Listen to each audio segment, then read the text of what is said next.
Westminster operated as a court, um, in many ways. After the 19th century, this completely changed with the rise of feudalistic crime families. They had existed before, but such things as such um, deterrents as the death penalty were uh, gradually removed. But they were removed also because people, as the feudalistic crime families arose in power, that people were being hanged because they were, although they were innocent of any crime, or imprisoned because they were, but even though they were innocent of any crime. Now, this has led to a moral and financial crisis in our own time because of people such as Margaret Thatcher, who was put into power by Exxon and Halliburton and other ultra-conservative Freemasonry groups, who've inculcated complete self-interest and animal instinct into our society, despite the best efforts of the universal and social democracy to give a cohesive and national sense of identity. And this has removed all the moral barriers that did used to exist during the British Empire's time, before the 19th century and after 1945, when Attlee and Churchill removed ultra-conservative Freemasons from the establishment for the most part. They've just sort of clawed their way back with Margaret Thatcher, and there are still some sort of outposts in Britain and in the United States where these people have power. And as I said before, it's based on pure fear. So they can threaten the financial elites such as the Federal Reserve and the business elites such as people who are blamed by other people within the New World Order for being the New World Order, even though they are globalists, and the New World Order is about extreme nationalism from America. The title gives it away, the New World, the Americas, an order meaning a secret criminal organisation. These are the people that have caused the crisis and have tried to benefit from it.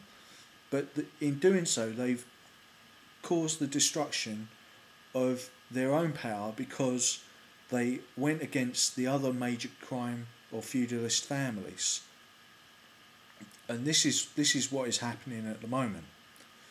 You might well ask, where was the university system during the riots? I can't answer that question. But they have so much on their plate that it's difficult for them to defend democracy without exposing themselves to scrutiny, let's say it, put it that way, or critique. You know, there is a university and industrial complex, but it's under the rule of law and it is under democracy. It is in the service of the demos, the democratic and legitimate governments there. It is not a criminal organisation, as it was in many ways, although it doesn't have its founding under Attlee or Churchill. Much of the resistance movements in the Second World War against National Socialism and ultra-conservatism in Britain and Freemasonry in Britain as their link in the university system. So I'm not trying to damage those people at all. I'm trying to help them if I can, as a patriotic Englishman. But a patriotic pan-European nationalist and social democrat. But what can I add further to George Friedman's comments? It's certainly difficult for anyone in the public role of things, and especially in private intelligence, to speak, if they do know these things, openly about these topics.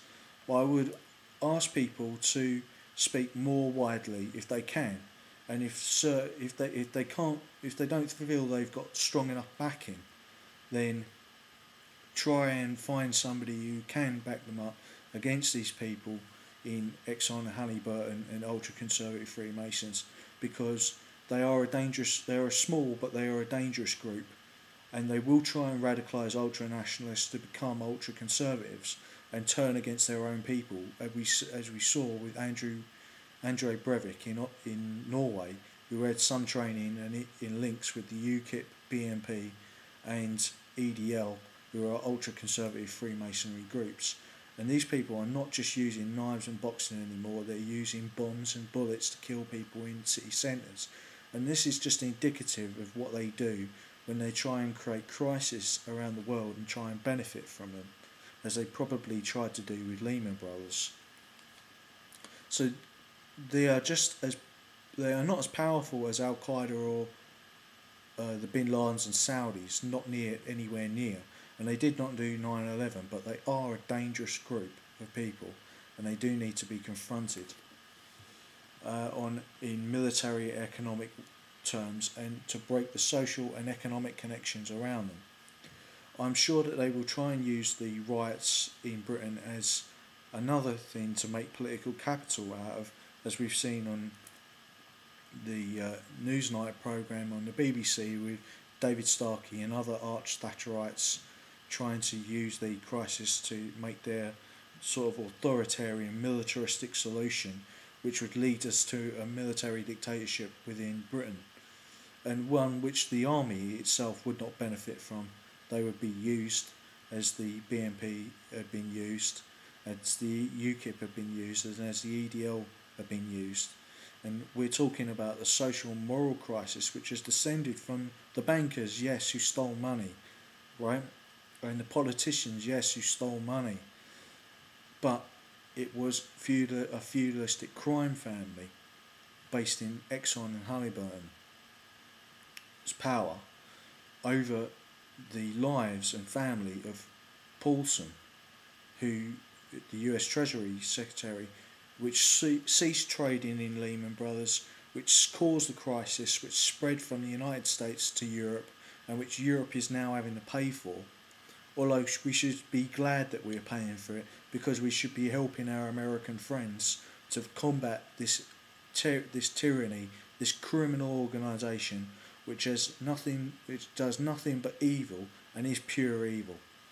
And that's what we should be focusing on in terms of both the media and not allowing such voices as Al Jazeera, in terms of the Bin Laden Saudi crime family having a voice on that issue, or Alex Jones having a voice over the issues of the New World Order, of course, who he blames everything on the EU and globalists, whereas the EU is not a globalist organisation.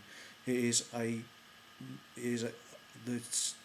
the acorn of a mighty tree that will grow, a European nation state, which is a middle road between globalism and extreme nationalism.